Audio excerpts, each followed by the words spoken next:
Hi, everybody. I think we're going to go ahead and start. Um, Welcome to our session on diversifying collections, radical archives, and open access. I'm Eileen Joy. I'm the director of Punctum Books, an independent open access press. And I have with me Chris Freeland, who's director of library services for the Internet Archive, and Jasmine Wilson, who's a program administrator at Reveal Digital. Um, we'll each have some remarks and then we can have dialogue afterwards, but I wanted to just give you a little insight into why we put this panel together. About a year or so ago, I was talking to Kristen Antelman, who's the head librarian at UC Santa Barbara Library, and she told me that the ITHAKA group was working on putting together a group of librarians to think about diversifying collections and to draw up guidelines for diversifying collections for library leaders. And that report came out last year, I think in November. Um, and I wanted to have a discussion between librarians, archivists, publishers, et cetera, to think a little bit more deeply about what diversifying collections means.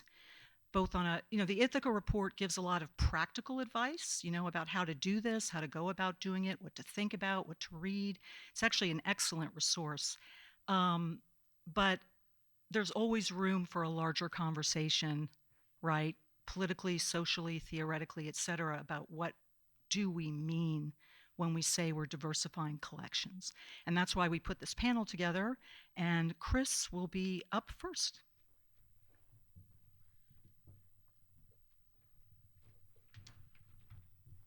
Hey everyone, let me get the tech set here as we get started. That is the right spot.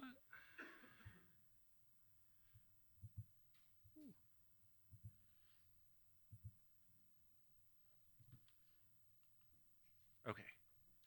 Hey everyone, thank you Eileen for that gracious introduction. Pleased to be here today with you and with Jasmine. I am Chris Freeland. I am the Director of Library Services at the Internet Archive. I am a librarian. I'm going to be dual streaming here. I have my notes on my laptop and the presentation here, so if I have my hands full, no one throw a ball at me. I will not be able to catch it. What I'm going to do today is give a quick tour of the collections at the Internet Archive. Now, what I want to say is that we don't think that what we do is radical. Preserving diverse voices and diverse collections is just what libraries and archives do. The QR code here, throughout my talk, I have a list of resources and links that I've put together. That QR code will take you to that Google Doc that's shared online that has those resources. And you don't have to grab for your phone just immediately. That QR code is going to show up on a couple different slides, my first handful of slides here. And it's also shared out on my social media, which is at Chris Freeland.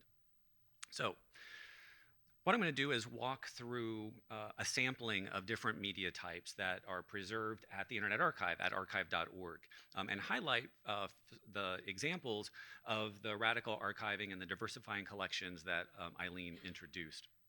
If you don't know about the Internet Archive, we're a nonprofit research library that serves the world. This is our headquarters in San Francisco, which is beautifully lit for a street party and a celebration just a few weeks ago. The Internet Archive is probably best known for the Wayback Machine, and I'm seeing some nodding here across the crowd, which is an archive of now more than 850 billion, which is a mind-boggling number, archived websites. And it's growing by the second. Now, I'd love to see a show of hands. Can you raise your hand if you have used the Wayback Machine to look up an old website? Yeah, hooray. So that activity has been going since 1996. The Internet Archive has been archiving the web since 1996. And here's where I want to highlight the idea of diverse collections. The early web was a haven for all kinds of marginalized communities. In my own experience, my own personal experience in the queer community, we found ourselves and each other through the early internet and the early web. That's true for other communities as well. Our history is shared there in the Wayback Machine. But I want you to all to stop and think about what it means to have 27 years of archived web pages in a collection. What does that mean in terms of breadth of content? and what it means for our collection development policy. So consider this. The Wayback Machine has a sampling of every awful thing that's been on the internet for the past 27 years. And so when your signature collection starts there, that informs every other piece of collection development in your collection development policy. So it's important that all those awful things have been preserved and are available, but not amplified. So because of that, our collection development policy helps inform how we collect other media, because the Internet Archive is more than the Wayback Machine. And so through our website at archive.org, you can access 2 million TV news programs, all of which have closed caption search, which you can do text and data mining across. We have 6 million movies, including materials from the public domain. On the theme of open access, there's no better access than the public domain, no more open.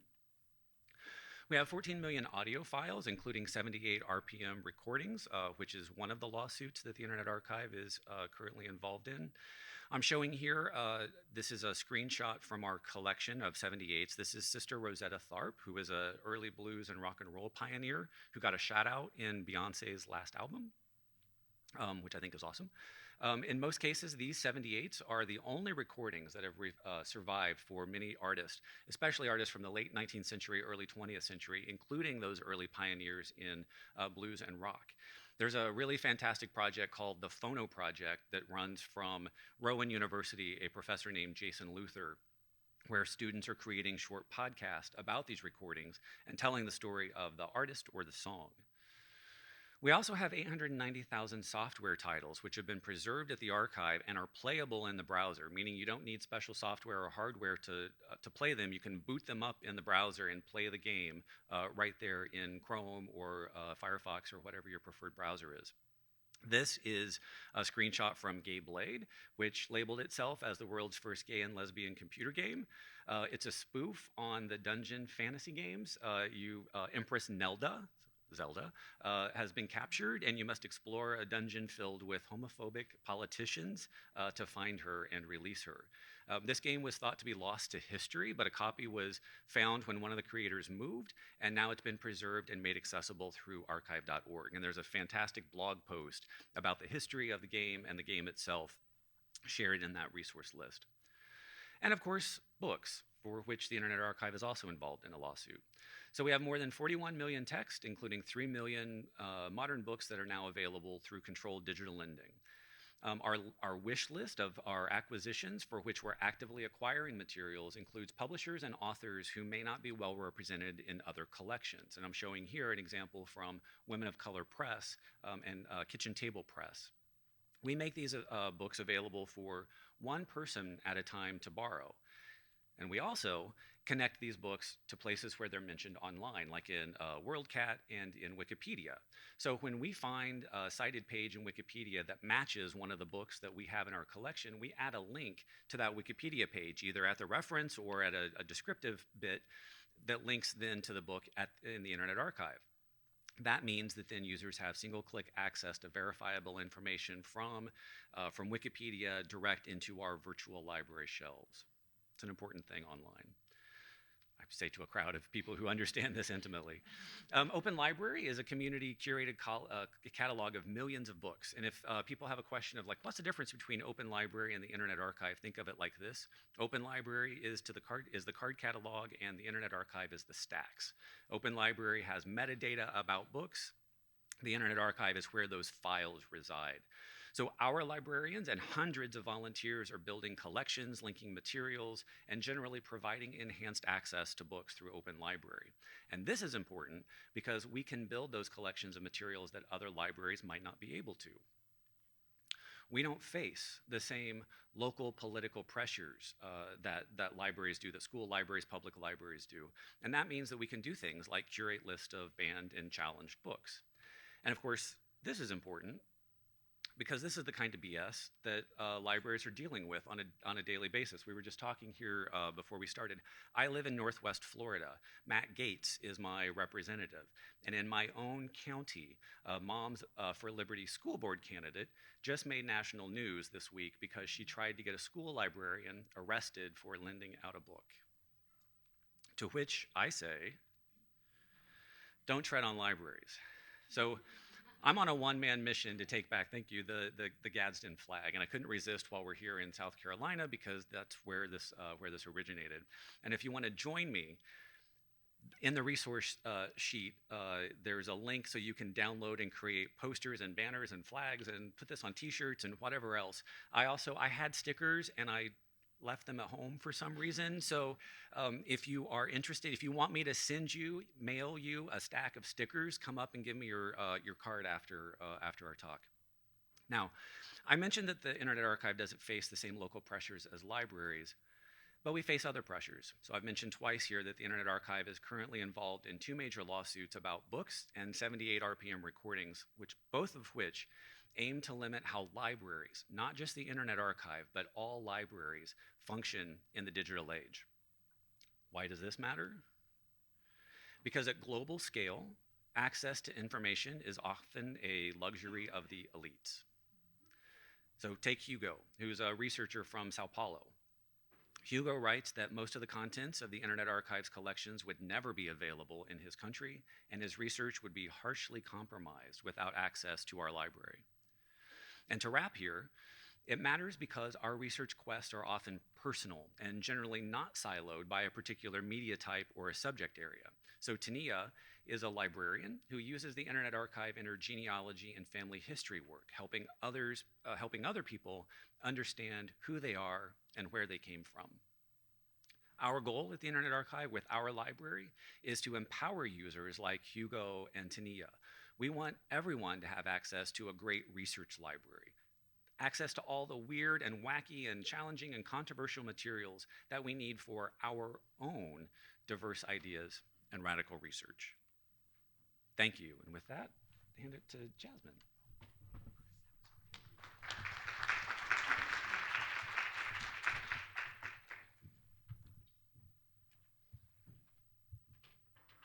You have yours.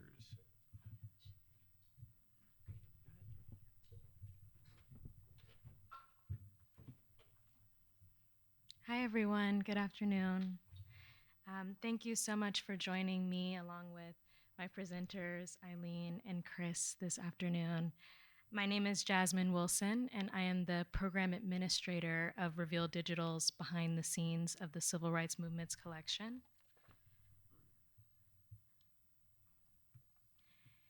And today I will be speaking with you about the work that we do, highlighting the collections that we currently have in progress, as well as speaking to you a bit more in detail about what the Behind the Scenes of the Civil Rights Movement project is and how it relates to our theme for our panel today regarding diversifying collections, producing radical archives, and creating open access materials.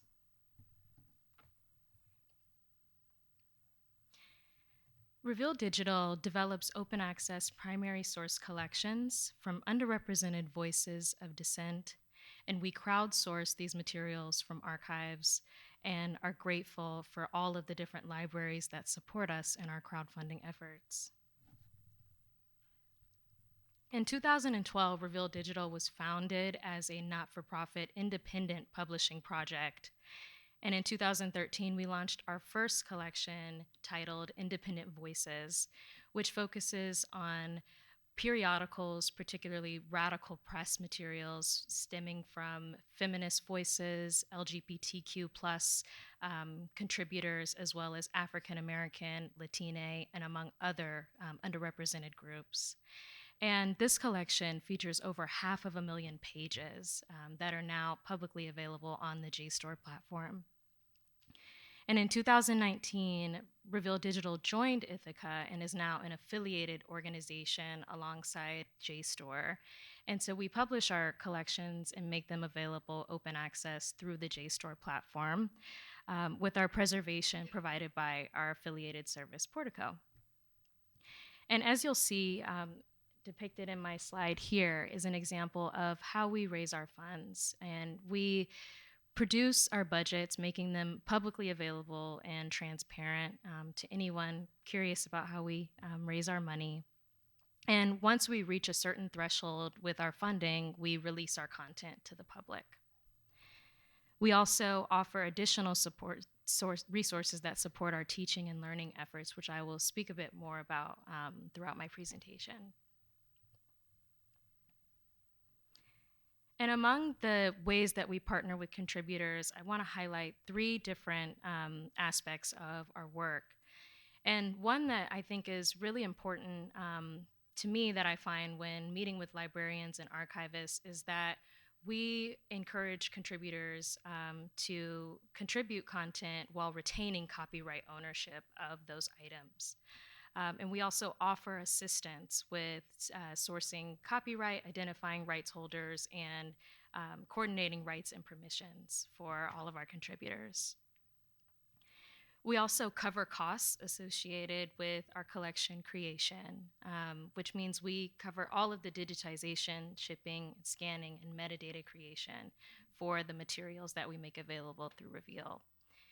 And offer our contributors the option to share their content either through other digital libraries or repositories such as their own, or through platforms such as the Digital Public Library of America.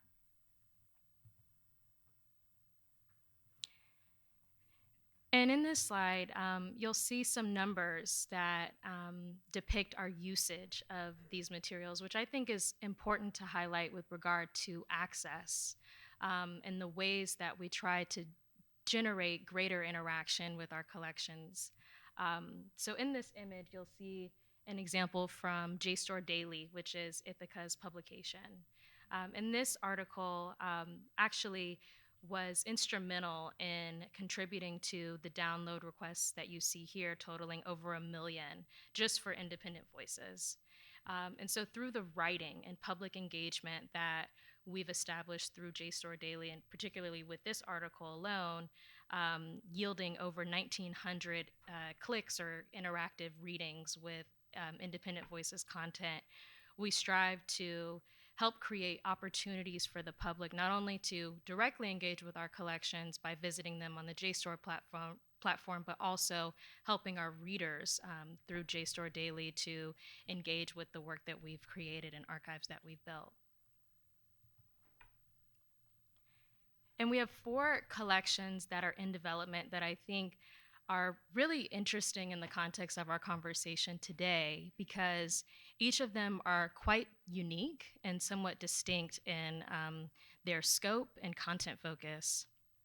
And so our first collection that I have listed here is called HIV/AIDS in the Arts. And you'll see an image from this collection that is available on JSTOR, and part of this collection, which seeks to highlight the artistic response to the HIV and AIDS epidemic. And with this collection, we're sourcing content not only from the United States and material related to United States responses to the AIDS epidemic, but we're also interested in highlighting the voices of those from African countries, with a particular focus on women and underrepresented groups in that area. Our second collection is titled Documenting White Supremacy and Its Opponents, and this collection places Ku Klux Klan periodicals in context with the opposing voices of Black American publications, as well as Jewish and Catholic periodicals that were anti-Klan and took anti-Klan stances, and putting those two sets of voices in context and conversation with each other to explore the different ways that white supremacist ideologies and the opposition to that ideology were in relationship to one another via the press and the radical press. And our third collection is titled Black Periodicals, which is, I would say, an extension of the work that we started with Independent Voices, where we're looking at Black press and Black-led press between the Great Migration era and also through the Black Power movement era. And the collection that I oversee is titled Behind the Scenes of the Civil Rights Movements. This collection is one that I've been working on since I started at ITHAKA last year. And it is the vision of Carolyn Henderson Allen, who is Dean Emeritus of University of Arkansas's libraries. So Carolyn brought this vision, this project to us to execute. And through this project, she had a goal to expand our collective understanding of the civil rights era by making available diverse and marginalized voices from this time. What makes this collection unique or distinguished from other civil rights projects is that Carolyn had an idea to focus on the lesser known people and ordinary citizens from this time. And so she had an idea that we would produce this collection across 4 phases. And the first phase that I've been working on this past year has focused primarily on African American experiences during the Civil Rights Movement. And the subsequent phases include Latine, Native American, Asian American, and Pacific Islander civil rights histories. This collection is the largest collection that Reveal Digital has and is currently in progress to date, with a goal to acquire or publish up to 1 million pages on JSTOR. And our fundraising goal for this collection is $2.5 million, which of that goal we've reached about halfway through. So very proud of that, and very grateful to my colleague Peggy Glon, who's in the room today, who helps us raise that funding. And this image actually is of Tuskegee University's archive, who's gratefully allowed us to present it in the context of this project. And my last slide that I have for today, and when I spoke with Eileen and Chris as we were preparing for this call, I started to think about what diversity meant in the terms of my development of this collection and how I'm thinking about diversity beyond just not only the people groups that we're interested in, but also the way in which we're developing this project. And so as I mentioned, one of our goals is to highlight the lesser known protest movement. So we're not as interested in the prominent or major figures in the civil rights movement, but looking at the smaller movements, the labor strikes, hospital workers, and different oral histories and public figures that people may not be as familiar with. And we're also focusing on highlighting the collections that are hidden within archives, materials that might not have been or received much interaction or engagement, but archivists are excited about to have be digitized through our resources and made available to the public. And we're also interested in different contributor types. Of course, we're looking to partner with academic institutions, but we also have an interest in building relationships with community archives and historical societies, as well as public libraries. And one public library that I was really excited about to have on our team on board is Ascension Parish Library in Louisiana, which has contributed our first oral history and audio interview to the collection. So I think about diversity in this project in terms of the voices that we're trying to represent, the contributors that we are collaborating with and inviting to contribute to this project, and also the various types of materials, which in some cases are processed and other cases are unprocessed content, and trying to envision ways that we can use our funding to help bring greater visibility to these materials and making them available to anyone who might be interested via JSTOR's platform. And so my last slide is just an invitation. If anyone is interested in learning more about our work or wants to speak with me about the ways in which we go about developing these collections, I'm very much open to speaking with anyone today, and would be happy to share with you a bit more about how we use our funds to support building greater visibility around underrepresented groups and radical voices, as well as how we can either use our own funding by processing these collections using our in-house digitization vendor, or allowing contributors to scan materials on site and using our cost to support the time and labor that's instrumental in making these projects available. And so that's all that I have for you all today. I'm really grateful to have been invited to speak about this work that I've been a part of for this past year. And would like to thank my colleagues for also being here and supporting me. So thank you, and I'll hand it over to Eileen.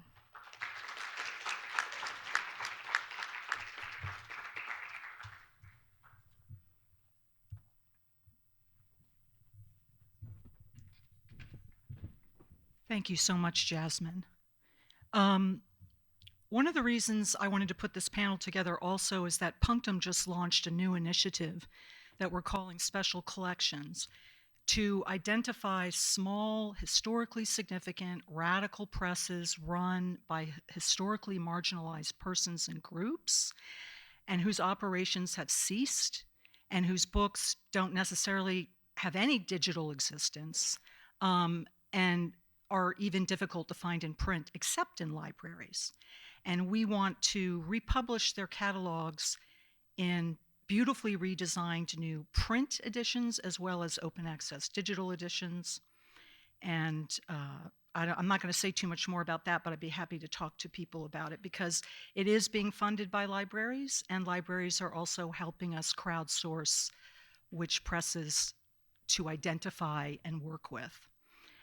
In an ITHAKA guide for academic library leadership relative to diversifying collections, which I mentioned earlier, the authors write that a majority of library directors have shared that they do not feel their libraries have well-developed strategies for decentering whiteness, which is one approach to diversifying collections in the US. However, decentering whiteness is one among a number of framings, and this reflects how a major barrier to developing these strategies is the lack of definitional consensus around what DEI collections building entails. And I think Jasmine has touched upon this a little bit in terms of it's not just the content, right? It's more than that. In a 2017 working paper created by MIT librarians on diversity, inclusion, and social justice relative to their own collections building, they have a section with basic definitions of terminology. About diversity, they write, diversity simply means difference. It is the heterogeneity found in the composition of the workforce, our collections, and community. Of course, that's a perfectly acceptable definition of what diversity is if we live by dictionaries, which I don't. To be even more frank, there's nothing simple about it. I know the authors of this guide mean very well and are themselves a diverse group, and it's an incredible resource for librarians. But we have to remember that many of the isms and phobias we're currently enmeshed within, whether racism, sexism, ableism, homophobia, Islamophobia, etc., are structural in nature, and not grasping this fact is catastrophic. As we found out all too starkly in my own field, literary studies, adding more women and authors of color to the so-called canon, considered a success by many of us, myself included, did not change the makeup of the faculty or university administration or even the student body, because these are essentially sites of privilege. I lived through the so-called culture wars in the 1980s and 1990s, as I'm sure some people in this room also did. And everyone in the humanities initially thought they won the culture wars due to the diversification of content in classrooms, the flourishing of post-structural theory, and the new programs that were founded in Black studies, women's studies, and so on.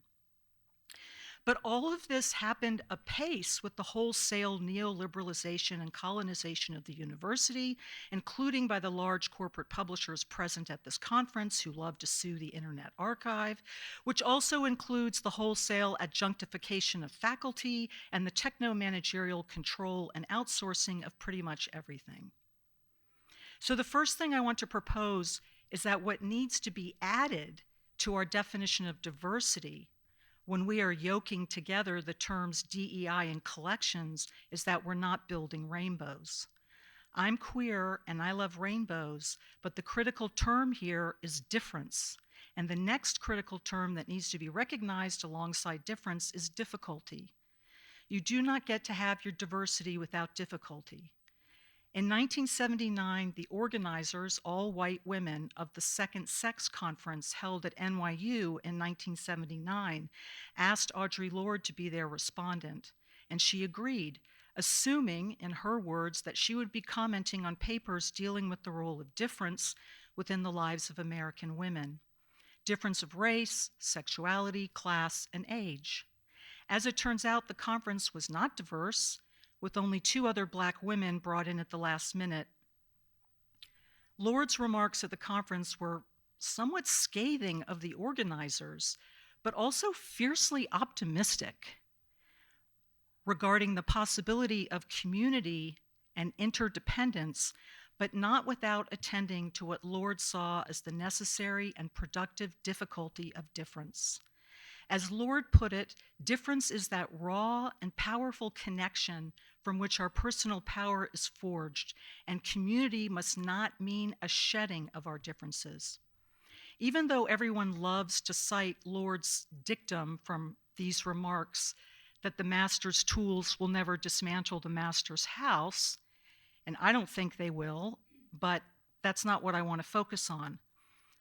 For the purposes of thinking more deeply about diversifying collections in socio-political terms, I want to focus on Lord's beautifully optimistic, but also cautionary statement that difference must not be merely tolerated, but seen as a necessary fund of polarities between which our creativity can spark like a dialectic.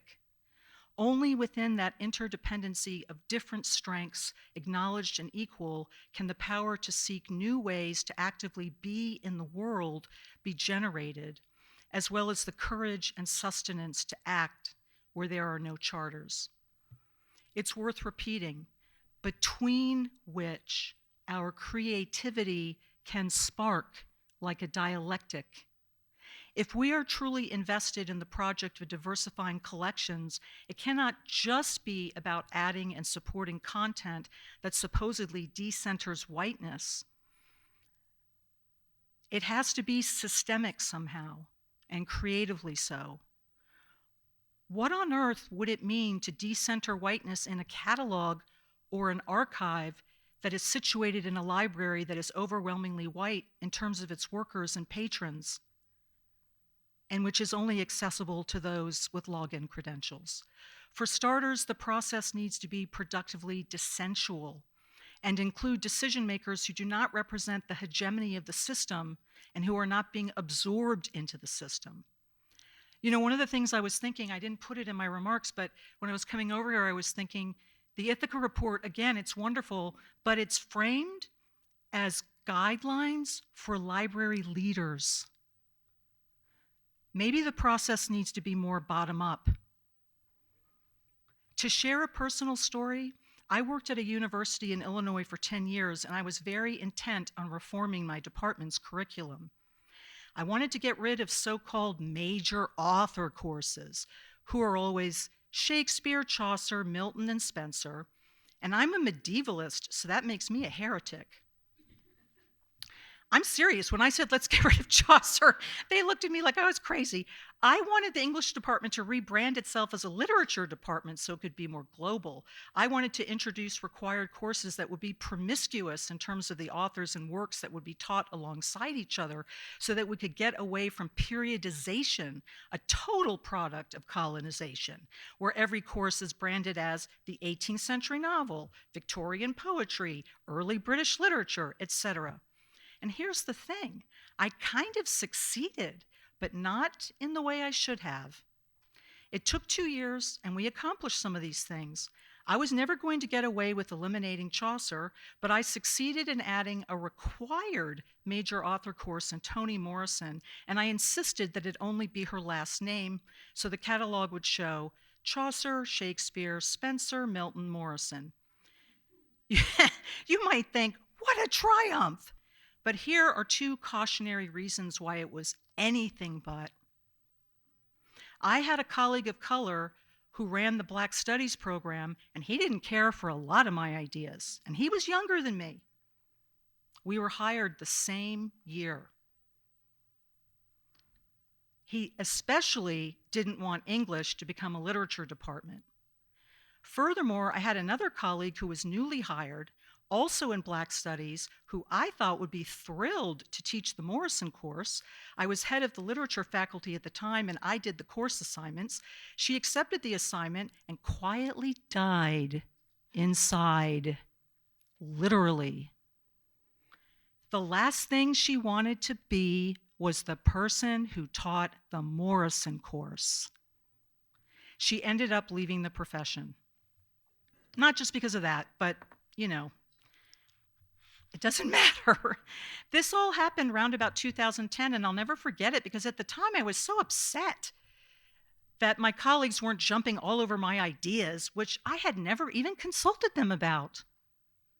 Furthermore, I did not pursue conversations with them. I did not engage in a dialectic with them to arrive somewhere else that I had not predicted in advance. That's a stunning failure of working on diversity. At the time, I was hurt and confused. Have you ever heard the term white savior complex? I didn't have grandiose ideas that I was saving my colleagues' lives or anything like that, but it doesn't matter. I wasn't Sandra Bullock in The Blind Side, but I might as well have been. I didn't know how to creatively spark a dialectic. In point of fact, there was no dialectic, and that's the problem.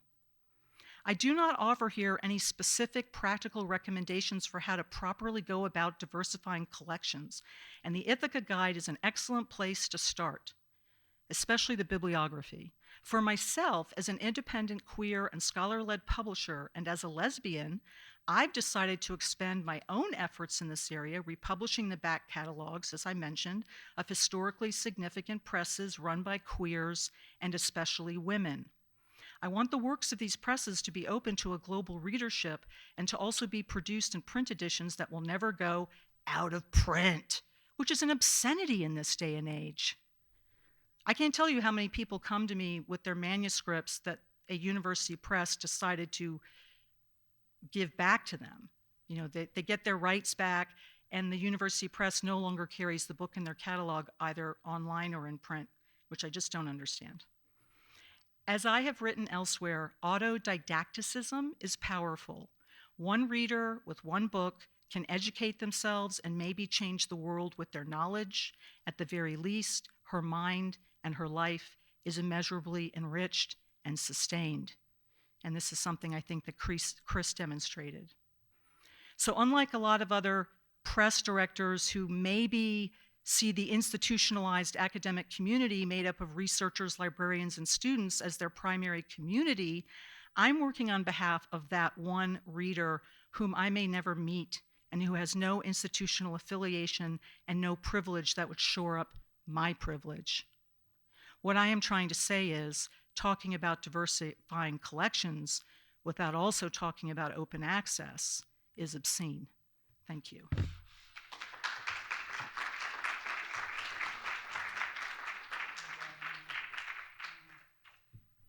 It doesn't look like we have a whole heck of a lot of time for questions, and I really apologize for that.